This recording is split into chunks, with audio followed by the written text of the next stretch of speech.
জয় শ্রীকৃষ্ণ। রাধে রাধে। নমস্কার সবাইকে। ধর্মতত্ত্বের আরো একটি নতুন পর্বে আপনাদের সকলকে জানাই সুস্বাগতম। আশা করি সকলে ভালো আছেন ও সুস্থ আছেন পরম করুণাময় ঈশ্বরের অশেষ কৃপায়। বন্ধুরা, সনাতন ধর্মের পবিত্র তীর্থস্থানগুলোর মধ্যে অন্যতম তীর্থস্থান হল গয়া। সনাতন ধর্মাবলম্বীরা তাদের পিতৃমাতৃর ঋণ শোধ করা তথা পিতৃপুরুষের পরলোকগত আত্মার শান্তির কামনার জন্য পিণ্ডদান করতে গয়াতে যান। এছাড়াও গয়া মানে হল চিরকাঙ্ক্ষিত চিরবিস্ময় শ্রী বিষ্ণুর পাদপদ্ম, স্বয়ং ভগবান শ্রী বিষ্ণুর আবাস স্থান। এজন্য গয়াকে বিষ্ণুক্ষেত্র বলা হয়ে থাকে। গয়ার প্রাচীন নাম ছিল বিষ্ণুনগরী। আবার মহাভারতে গয়াকে উল্লেখ করা হয়েছে গয়াপুরী নামে। একে জ্ঞান ও মোক্ষ লাভের ভূমি বলেও ডাকা হয়। অত্যন্ত পবিত্র এই তীর্থস্থান গয়াধামে আজও জন্মে না তুলসী গাছ। যেখানে স্বয়ং ভগবান শ্রী বিষ্ণুর বাস, আর তুলসী ভগবান বিষ্ণুর অত্যন্ত প্রিয় হওয়ার সত্ত্বেও তুলসী গাছ জন্মায় না সেখানে। কিন্তু কেন, কি কারণে গয়াতে আজও দেখা যায় না তুলসী বৃক্ষ? কার অভিশাপে অভিশপ্ত হয়েছিল তুলসী? কার কারণে আজও গয়াতে বৃক্ষ হয়ে বেড়ে উঠতে পারে না তুলসী? বন্ধুরা, শুনতে অবাক লাগলেও এর পিছনে লুকিয়ে আছে এক গভীর পৌরাণিক সত্য, এক ভয়ঙ্কর অভিশাপ এবং এক অমর স্মৃতি, যা আজও গয়াধামের মাটিতে অম্লান হয়ে রয়েছে। বন্ধুরা, এই সমস্ত কিছুর বিস্তারিত তথ্য থাকবে আজকের এই ভিডিওতে। আমরা সবসময় চেষ্টা করে আসছি আপনাদের সামনে ধর্ম বিষয়ক সমস্ত রকম তথ্য উপস্থাপন করার। তাই আপনি যদি আমাদের চ্যানেলে নতুন হয়ে থাকেন তাহলে চ্যানেলটিকে অবশ্যই সাবস্ক্রাইব করবেন এবং পাশে থাকা বেল আইকনটি প্রেস করে রাখবেন। তাহলে এরকম ধর্ম বিষয়ক তথ্যবহুল ভিডিও আপনি সহজেই দেখতে পাবেন। বন্ধুরা, ভিডিওটি অবশ্যই শুরু থেকে শেষ পর্যন্ত মনোযোগ সহকারে এবং ধৈর্য ধরে শেষ পর্যন্ত শ্রবণ করবেন। তাহলে অনেক অজানা তথ্য আপনি জানতে পারবেন এবং সমৃদ্ধ হবেন আশা করি। তাহলে চলুন বন্ধুরা, যাওয়া যাক আজকের মূল পর্বে। তুলসী দেবী হলেন ভগবান বিষ্ণুর অধিক প্রিয়, অর্থাৎ তুলসী দেবী হলেন বিষ্ণুপ্রিয়া। ভগবান বিষ্ণুকে সামান্য একটি তুলসী পত্র ও একটু জল অর্পণ করে তাকে তুষ্ট করা সম্ভব। কিন্তু গয়াধাম, যেখানে ভগবান বিষ্ণুর পাদপদ্ম, সেখানেই তার প্রিয় তুলসী বৃক্ষ জন্ম হয় না। গয়া যেমন সকল হিন্দুদের কাছে একটি পবিত্র স্থান, ঠিক তেমনি তুলসীও সকল হিন্দুদের কাছে একটি পবিত্র পত্র।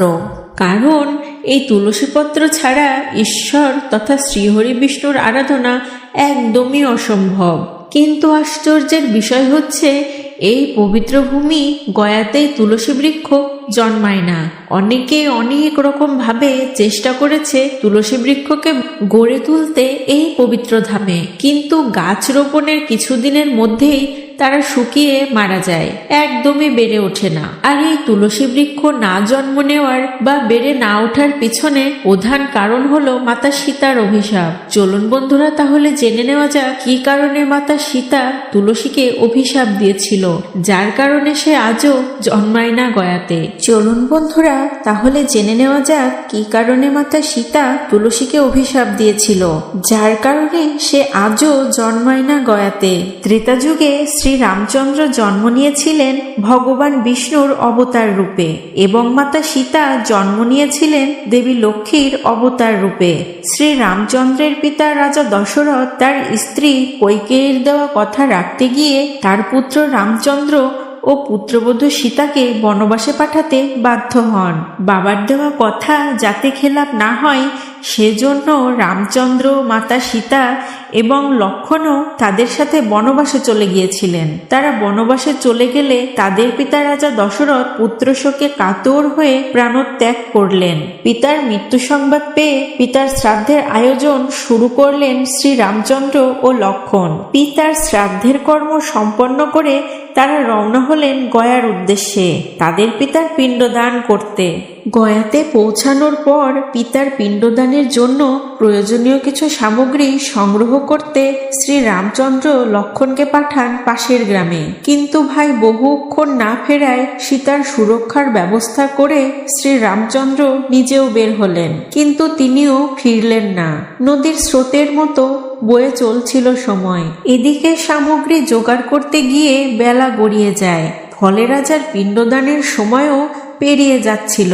সেই সময় সীতাকে দর্শন দেন রাজা দশরথ। তিনি পুত্রবধূকে বলেন তার খুব খিদে পেয়েছে, সীতা যেন তাকে কিছু খেতে দেন।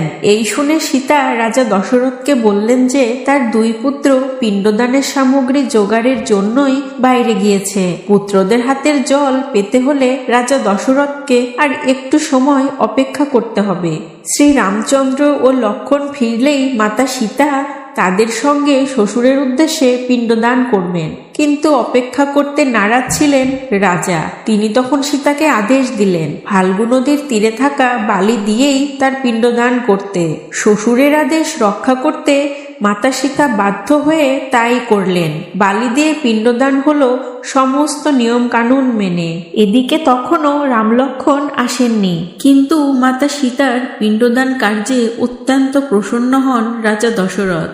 তিনি মাতা সীতাকে জানিয়ে দেয় তার কাজে তিনি অত্যন্ত খুশি হয়েছেন।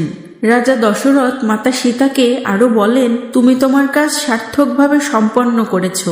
যারা তোমার এই কার্য সম্পন্ন হতে দেখেছেন তারাই তোমার এই কাজের সাক্ষী হয়ে থাকবে। এই বলে রাজা দশরথ অদৃশ্য হয়ে যান। মাতা সীতা যে রাজা দশরথের পিণ্ড দিয়েছিলেন তা দেখেছিলেন বটগাছ, ফাল্গু নদী, একটি গরু, কাক, একটি তুলসী গাছ, একজন ব্রাহ্মণ এবং কিছু দুর্বা ঘাস। শ্রী রামচন্দ্র ও লক্ষণ যখন ফিরে এলেন তখন মাতা সীতা তাদের সবকিছু খুলে বললেন, এমনকি সেই 6 জন পিণ্ডদানের সাক্ষীর কথাও তিনি তাদের বললেন। তখন শ্রী রামচন্দ্র ও লক্ষণ সাক্ষীদের জিজ্ঞাসা করলেন যে মাতা সীতা এই কার্য সঠিকভাবে সম্পন্ন করেছেন কিনা। কিন্তু আশ্চর্যের বিষয় হলো সাক্ষীদের মধ্যে ফাল্গু নদী, গরু, তুলসী গাছ, কাক ও ব্রাহ্মণ জানালো মাতা সীতা মোটেও এই পিণ্ডদান করেননি। শুধুমাত্র বটগাছ এবং দুর্বা ঘাস জানালো যে তারা দেখেছেন মাতা সীতা নিয়ম মেনে রাজা দশরথের পিণ্ডদান করেছেন।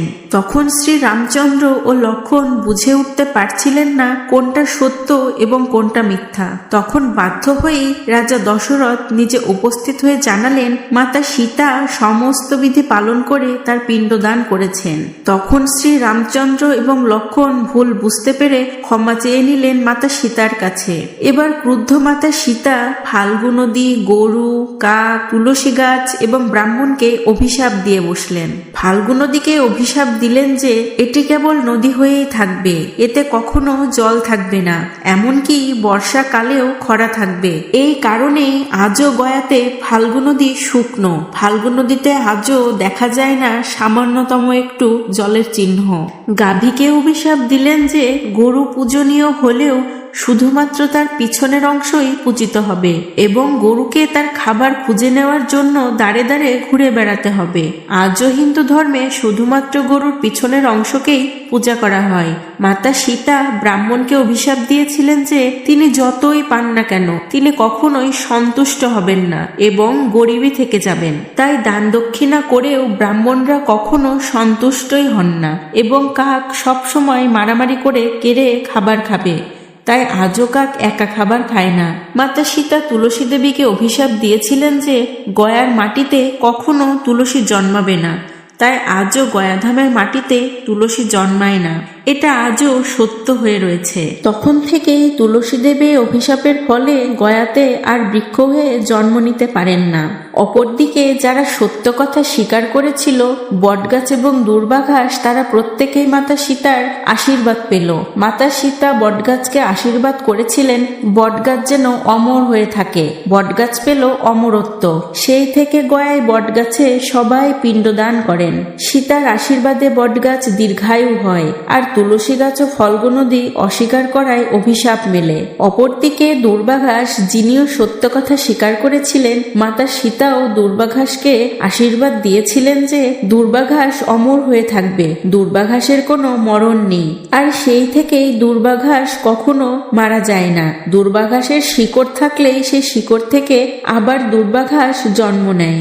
এখানে উল্লেখ্য যে অভিশাপের পর তারা ক্ষমা চাইলে তাদের প্রতি সদয় হয়ে তুলসী দেবীকে অধিকার দেন, তাই তুলসী ছাড়া পূজা হয় না। প্রিয় ভক্তবৃন্দ, আজ আমরা জানলাম গয়া তীর্থের সেই চিরন্তন রহস্য। কেন পবিত্র এই ভূমিতে তুলসী দেবী কখনো জন্ম নেন না। এই কাহিনী শুধু এক পুরাণের গল্পই নয়, এর মধ্যে লুকিয়ে আছে এক গভীর শিক্ষা। ভক্তি তখনই পূর্ণতা পায় যখন তার সঙ্গে বিনয়, শ্রদ্ধা, সত্য ও পবিত্র মন সংযুক্ত থাকে। গয়া আজও আশীর্বাদের একটি স্থান।